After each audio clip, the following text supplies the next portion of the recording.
Eu queria ler com vocês em Marcos capítulo 3, a partir do versículo 13. Quem achou, diga amém. Diz assim: e subiu ao monte e chamou para si os que ele quis, e vieram a ele, e nomeou 12 para que estivessem com ele, e os mandasse a pregar, e para que tivessem o poder de curar as enfermidades e expulsar os demônios. A Simão, a quem pôs o nome de Pedro, e a Tiago, filho de Zebedeu, e a João, irmão de Tiago, aos quais pôs o nome de Boanerges, que significa filhos do trovão, e a André, e a Filipe, e a Bartolomeu, e a Mateus, e a Tomé, e a Tiago, filho de Alfeu, e a Tadeu, e a Simão, o Zelote, e a Judas Iscariotes, aquele que o traiu. Muito bem. Aí nós temos Jesus chamando os seus discípulos. E da mesma forma como ele tem nos chamado, da mesma forma como ele te chamou. Aí está escrito que Jesus chamou aqueles que ele quis. Você está aqui hoje por quê? Porque o Senhor quis que você estivesse. Aí você pode dizer assim: não, eu vim porque eu quis. Mas se ele não quisesse, você não conseguiria chegar a esse lugar, não é verdade? Você está aqui porque ele quis. Então, ele nos chamou. Quem é chamado pelo Senhor, diga aleluia. Amém. Nós somos chamados pelo Senhor. Agora, todo chamado existe para um propósito, ou para alguns propósitos. Essa palavra propósito, ela é muito importante nas nossas vidas, muito importante. Se eu te mostrar um objeto qualquer, você vai querer saber para que ele serve, não é mesmo? Se eu mostrar isso aqui para você e te oferecer, você vai perguntar: para que serve isso? Verdade? Porque você está sempre preocupado com o propósito. Se eu quiser te vender alguma coisa, você vai perguntar: para que serve isso? Você quer saber o propósito. Então isso aqui é uma lanterna. Então já tem alguma utilidade, né? Ó, até pisca. Que beleza. Olha, se alguém te chamar para sair, vamos ali na praça, qual será a sua pergunta? Para quê? Porque o propósito é importante. Se vai abrir uma loja ali embaixo e alguém te fala: vai abrir uma loja, você vai perguntar: uma loja de quê? Porque o propósito ele está sempre em tudo na vida da gente. Então, da mesma forma, Jesus chamou os discípulos. Jesus chamou aí esses 12 homens, mas ele chamou para quê? Para que Jesus te chamou? Para que existe o Evangelho? Para que existe a igreja? Para que você está aqui? Para que você frequenta esse lugar? Eu queria falar um pouco sobre o propósito de Jesus e do Evangelho. Alguns aspectos deste propósito, porque poderíamos ficar aqui meses falando sobre propósito. Nós vamos falar alguns aspectos que se encontram aí no texto que nós lemos de Marcos capítulo 3. Então, vamos voltar aí no texto, Marcos 3, no versículo 13 fala que Jesus chamou aqueles homens. No versículo 14 diz assim: e nomeou 12 para que estivessem com ele. Essa palavrinha aí, para, ela vai mostrar o propósito. Então fique atento, quando você estiver lendo a Bíblia, atento a essa palavrinha, para, ela vai indicar o propósito. Então, a gente precisa saber por que e para que Jesus nos chamou, para que é o Evangelho, para que é a igreja. Sabe por que isso é importante? Para que nós não venhamos a confundir as coisas, não venhamos a ter expectativas erradas, porque quando não sabemos o propósito, começamos a alimentar fantasias, começamos a alimentar ilusões. Imagine uma pessoa que vai à farmácia querendo comprar carne. Isso não vai dar certo, né? Assim, muita gente vem à igreja procurando tantas coisas, mas será que estão procurando as coisas que Jesus está oferecendo? Ou pode até ser alguma coisa que Jesus ele pode dar, mas não é o foco do Evangelho. Então, por exemplo, pessoal, se eu perguntar para cada um aqui, por que você vem à igreja? Por que você está aqui hoje? O que você vem buscar? Se alguém disser assim, eu vim aqui porque eu estou num aperto financeiro, eu quero que Jesus me dê dinheiro. Opa, a Caixa Econômica Federal é logo ali embaixo. Não é esse o propósito. Jesus pode te dar dinheiro, pode, mas não é esse o propósito do Evangelho. Então vamos ver aqui. Primeiro aspecto do propósito de Jesus com estes homens. Versículo 14. E nomeou 12 para que estivessem com ele. O primeiro propósito desse chamado é para que esses homens estivessem com Jesus. O primeiro propósito do Evangelho é para que você esteja com Jesus, para que você tenha a presença de Jesus na sua vida. É a primeira coisa. O mais importante não é o que Jesus pode te dar, o mais importante é Ele mesmo, é Ele na sua vida, é você ter Jesus. E quem tem Jesus nunca está sozinho, nunca. Você pode dizer assim, nossa, eu estou vivendo uma solidão tão grande. Quem tem Jesus nunca está sozinho. Quem tem Jesus nunca está abandonado, nunca está desamparado. Então, o primeiro propósito é estar com Jesus, é estar com Ele. Agora, tem um outro aspecto que é o seguinte: quando Pedro passou a seguir Jesus, então Pedro também começou a ter a companhia de João, de Tiago, de Filipe, de André, de Mateus, de Bartolomeu. Ele começou a ter a companhia dos outros discípulos. Assim, quando você está seguindo Jesus, você tem a companhia dos outros irmãos que estão seguindo Jesus também.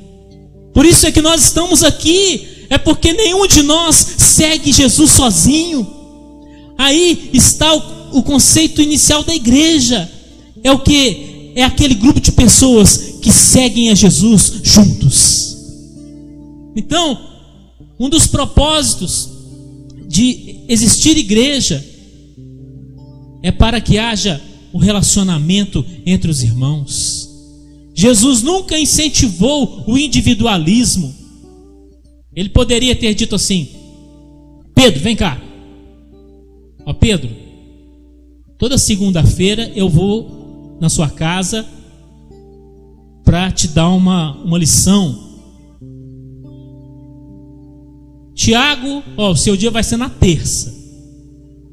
João, toda quarta-feira a gente vai conversar. Não foi assim. Eram todos juntos aprendendo com Jesus. Por isso, não aceite aquela ideia de que eu vou servir a Deus na minha casa, não preciso de igreja. Precisa de igreja sim, porque Jesus nunca incentivou o individualismo. E tem algumas coisas na igreja que são interessantes, que elas incentivam a comunhão. Por exemplo, o batismo. Para você ser batizado, alguém tem que te batizar, não é isso? Não existe o autobatismo. Quer dizer, para ninguém achar que, olha, eu vou servir a Deus sozinho, eu mesmo vou me batizar. Já pensou? Você entra na água lá e afunda? Não tem isso. não tem ceia individual, né? Você está sozinho lá na sua casa, hoje eu vou celebrar a ceia do Senhor. Não, não existe isso. A Bíblia também não fala em autoimposição de mãos. Eu vou orar por mim aqui, Deus me abençoe. Não, alguém tem que pôr as mãos sobre você. A Bíblia também diz assim: está alguém entre vós enfermo? Chame os presbíteros da igreja. Até o momento de enfermidade deve ser um momento de comunhão, um momento da igreja se unir para orar ao Senhor. Então, este é um dos aspectos. Na igreja, você pode fazer amigos, não é verdade? Amém? Mas não é só isso. O propósito não é só esse. Não é só isso. A igreja não é só um lugar para você ter relacionamentos, para você fazer amigos. Porque você faz amigos em tantos outros lugares também, não é verdade? Você pode fazer amigos na escola, você pode fazer amigos no trabalho, entre os seus vizinhos. Mas existem outros aspectos que nós podemos ver aí. Aqui em Marcos 3,14 diz: nomeou 12 para que estivessem com ele e os mandasse a pregar. Aí entra o trabalho, que faz parte do propósito de Deus para nós. Gostei quando o pastor Rodolfo disse que aqui é o serviço de louvor, não é isso? O serviço da dança, o serviço da limpeza. É isso. Jesus chamou esses homens não apenas para estarem com ele, mas também para pregarem o evangelho, também para exercerem o ministério. Então, faz parte do propósito de Deus na sua vida você exercer um ministério na igreja, você trabalhar na igreja, trabalhar na obra de Deus, fazer alguma coisa para Jesus. Por quê? Assim como o Senhor Jesus disse que os discípulos eles eram amigos dele, mas eles também eram servos. Nós também não somos apenas amigos de Deus, nós também somos servos de Deus. E isso vai nos falar de quê? De trabalho. Você pode fazer alguma coisa na obra do Senhor, você pode fazer alguma coisa na igreja. Por quê? Porque o Senhor te deu algum dom, o Senhor te deu algum talento para que você use na obra do Senhor. Em terceiro lugar, eu queria ver aí no versículo 15, olha só, olha a preposição para, que vai indicar propósito, e para que tivessem o poder de curar as enfermidades e expulsar os demônios. Olha só, eu falei primeiro sobre relacionamento, sobre estar com Jesus.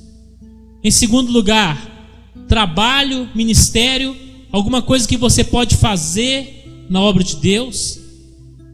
Mas relacionamento e trabalho você encontra em muitos lugares, não é mesmo? Relacionamento e trabalho. Mas agora, nesse terceiro propósito aqui, nós temos o quê? Poder para curar e para expulsar os demônios. O evangelho, ele tem esse aspecto sobrenatural. Sobrenatural. É propósito do Senhor que o poder de Deus se manifeste na sua vida, se manifeste também na minha vida. A igreja, ela não é um clube social, não é simplesmente um lugar onde as pessoas se encontram para uma confraternização, não é apenas um lugar onde as pessoas se encontram para fazer amigos, e não é também apenas um lugar onde as pessoas vão para um trabalho cristão. Não, a igreja também é um lugar de manifestação do poder de Deus.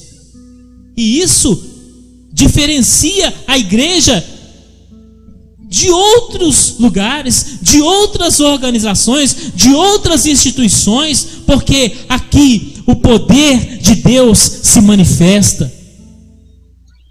Poder para curar enfermidades.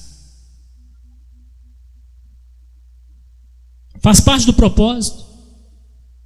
Deus quer usar você para realizar coisas sobrenaturais.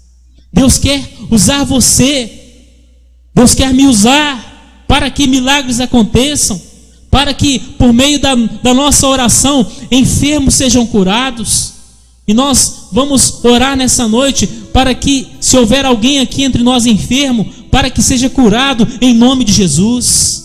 Porque evangelho é também manifestação do poder de Deus. E o que mais? Para que tivessem o poder de expulsar demônios.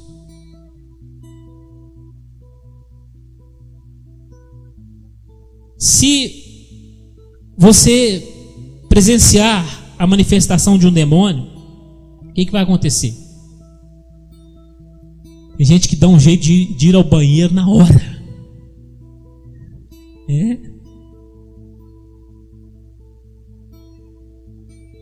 Quem aqui já viu uma manifestação de demônio? Deixa eu ver, levanta a mão. Quase todo mundo.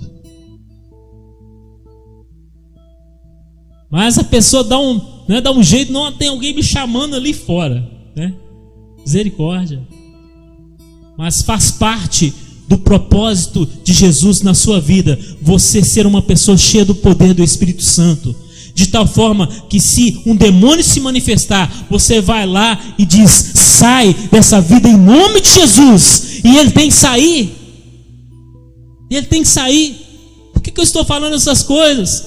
Porque evangelho vai muito além de alguns conceitos que muitas vezes a gente tem. Vai muito além de Deus te abençoar para você arrumar um emprego. Ele abençoa? Abençoa. Mas o propósito dele vai muito além. O propósito de Deus vai além da sua cura. Ele quer que você seja usado para que outras pessoas sejam curadas também. Então o propósito de Deus vai além.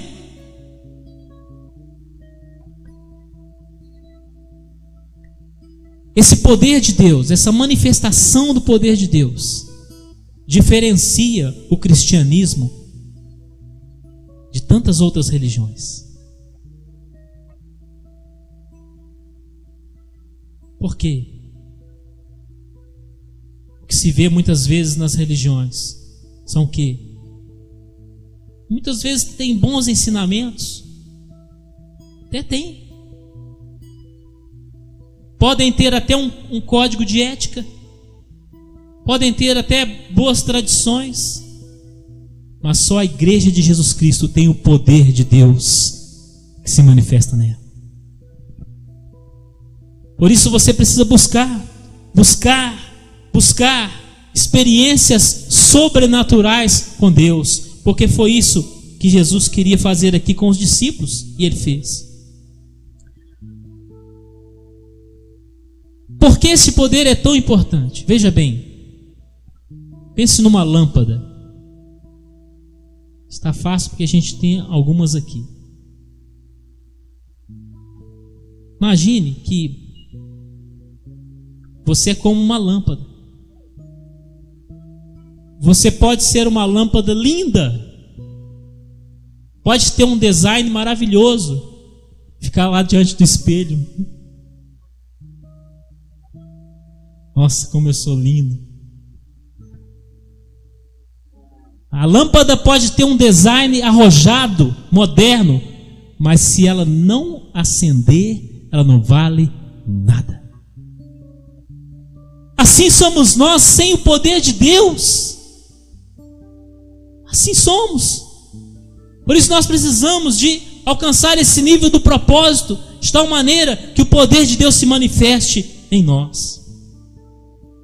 Agora, um outro aspecto importante do poder de Deus diz respeito à transformação do nosso caráter. Mas onde é que está o caráter aí nesse texto?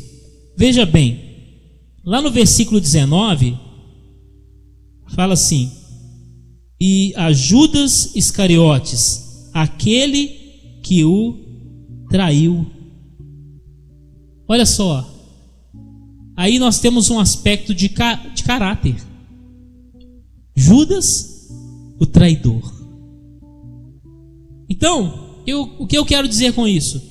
Que o propósito do Evangelho, ele não é apenas que você tenha relacionamentos na igreja, não é apenas que você trabalhe na igreja, não é apenas que o poder de Deus se manifeste em você, mas que, além de tudo isso, você tem um caráter transformado por Deus.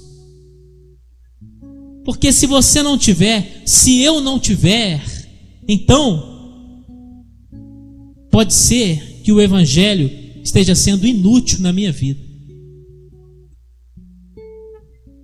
Então temos nessa transformação um dos pontos principais do propósito de Jesus na sua vida e na minha vida.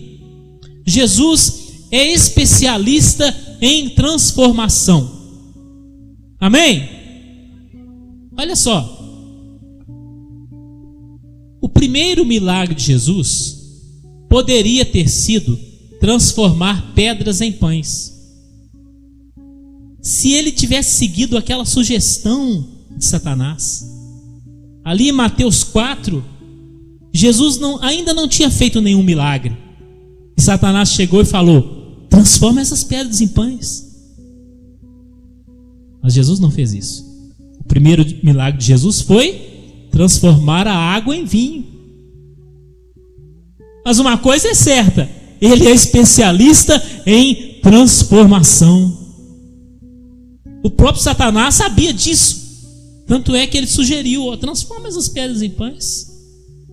O próprio Satanás sabia do poder de Jesus para transformar coisas. Se ele podia transformar pedra em pão, ele pode transformar os nossos corações, ainda que sejam de pedra. Ele pode transformar as nossas vidas. Ele pode transformar a sua vida. E é o que ele queria fazer aí na vida desses homens. Então veja, Jesus chamou 12 homens. Entre eles havia alguns pescadores. Havia ali um cobrador de impostos. Havia ali um zelote. O que é o zelote? Era um guerrilheiro. Havia ali alguns homens cujas profissões a gente não sabe. Mas Jesus pegou esses homens com várias características, várias profissões, com vários tipos de personalidades e temperamentos, e falou com eles: olha, agora vocês são discípulos. Olha, começou a transformação. Ah, mas eu sou pescador. Você é discípulo. Ah, eu sou cobrador de impostos. Você é discípulo. Começou a transformação. O que é discípulo? É um aprendiz. Então, você quer ser transformado por Jesus? Primeira coisa, torne-se um discípulo de Jesus. Torne-se um aprendiz. Ah, mas eu vim aqui para receber uma bênção. Tudo bem, Jesus abençoa, mas Ele quer que, mais do que receber uma bênção, você faça um compromisso com Ele. Ele quer que você se matricule como um aprendiz de Jesus. Ele falou: vinde a mim todos vós que estáis cansados e oprimidos, e eu vos aliviarei. Tomai sobre vós o meu jugo e aprendei de mim, que sou manso e humilde de coração. Isso está em Mateus 11, 28 e 29. Aprendei de mim. Jesus transformou de cara, logo no início, transformou todos aqueles homens em discípulos, em aprendizes. E nós estamos na igreja também para aprendermos a palavra do Senhor, aprendermos o evangelho do Senhor. Por isso, nós precisamos tanto da Bíblia, precisamos tanto ler a palavra de Deus, precisamos tanto conhecer a palavra de Deus. Você precisa ler a Bíblia, precisa ler muito, precisa ler a Bíblia toda. Não se assuste com isso, não. Eu, certa vez, estava dando aulas no seminário sobre as cartas de Paulo. Então eu pedi para os alunos: olha, eu gostaria que nesse semestre vocês lessem todas as cartas de Paulo. Aí o pessoal regalou os olhos assim: nossa, professor, mas todas? É difícil. Aí eu falei assim: difícil foi escrever. Difícil foi escrever. Você acha difícil ler a Bíblia? Difícil foi escrever a Bíblia. Agora está escrito, está pronto, está traduzido para o português. Olha que maravilha. Então não está tão difícil de ler. Leia, porque você precisa aprender com Jesus. E a Bíblia é um dos principais meios que Jesus vai usar. Agora, outro aspecto interessante da transformação desses homens. Em primeiro lugar, Judas é um caso à parte, não é? Porque ele foi chamado por Jesus? Sim ou não? Judas Iscariotes foi chamado por Jesus? Sim ou não?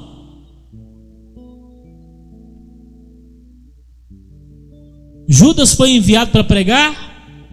Foi. Judas recebeu poder para curar enfermidades e expulsar demônios? Recebeu. Imagina uma coisa dessa. Judas Iscariotes pode ter curado enfermos e expulsado demônios, mas ele não permitiu a transformação do seu caráter. Misericórdia. Isso é muito sério e preocupante. Por quê? Não vai adiantar eu um dia chegar para Jesus e falar: eu preguei em 8.525 igrejas, ou eu orei e muitos enfermos foram curados, ou eu expulsei 800 demônios. Eu trabalhei muito na igreja, eu participei de todos os ministérios, eu cantava, tocava, pulava e dançava. Mas o Senhor vai querer saber do meu caráter, se ele foi transformado ou não. Então Judas, ele não permitiu que Jesus transformasse o seu caráter. Então esse é um aspecto primordial do propósito de Jesus em nós, do propósito do Evangelho em nós, a nossa transformação. Então não se esconda na igreja, ao mesmo tempo em que você quer talvez manter um caráter sem transformação. Não vai adiantar. Mas graças a Deus que Judas foi a exceção. Nós podemos falar positivamente de 11 daqueles homens que foram transformados pelo poder de Deus. Olha, aí nesse texto fala sobre informações a respeito desses homens. E algumas vezes você vai encontrar a palavra filho aí nesse texto. Então veja aí Marcos 3, a partir do versículo 17, diz que Tiago e João eram filhos de Zebedeu, mas Jesus os chamou de filhos do trovão.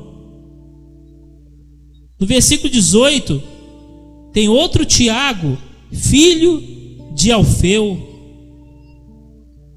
Mas Jesus transformou esses homens em filhos de Deus. A transformação em João capítulo 1, versículo 12, está escrito que a todos quantos o receberam, deu-lhes o poder de serem feitos filhos de Deus. Mas temos uma expressão interessante aí. Jesus chamou Tiago e João de Boanerges. É uma palavra em aramaico que significa filhos do trovão. Por que isso?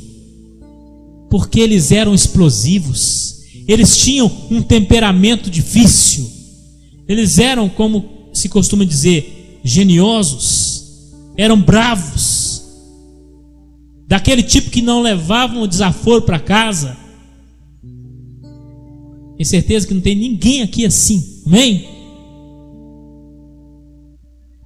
Tiago e João, olha só, lá em Lucas capítulo 9, fala sobre uma cidade de samaritanos que se recusaram a receber Jesus. Jesus queria pousar ali uma noite, eles não deixaram Jesus entrar na cidade.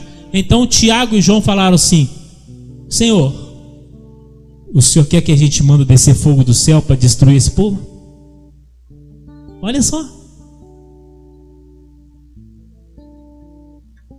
O Senhor quer que a gente faça igual Elias fez? Veja que eles tinham conhecimento da história de Elias. Eles tinham fé o suficiente para pedir para descer fogo do céu, mas eles não tinham amor nenhum. Por isso Jesus os chamou de filhos do trovão.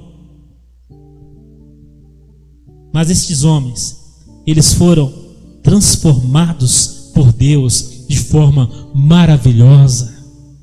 Assim como o Senhor, Ele está operando na sua vida para te transformar, em nome de Jesus, amém? Eles foram transformados. E como é que eu sei disso? Por exemplo, o apóstolo João, que era um chamado filho do trovão, ele se torna o apóstolo do amor. João foi o homem que mais falou de amor no Novo Testamento. Se você ler as cartas de João, primeira, segunda, terceira carta de João, ele fala várias vezes sobre o amor, e ele chama os cristãos de filhinhos. Mas onde está aquele que era bravo, que queria fazer descer fogo do céu? Não existe mais. Agora temos um apóstolo cheio do amor, porque ele foi transformado por Jesus.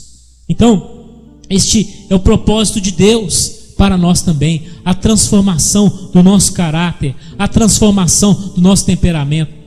Tem gente que fala assim: ah, eu sou nervoso mesmo, né? Eu sou franco mesmo.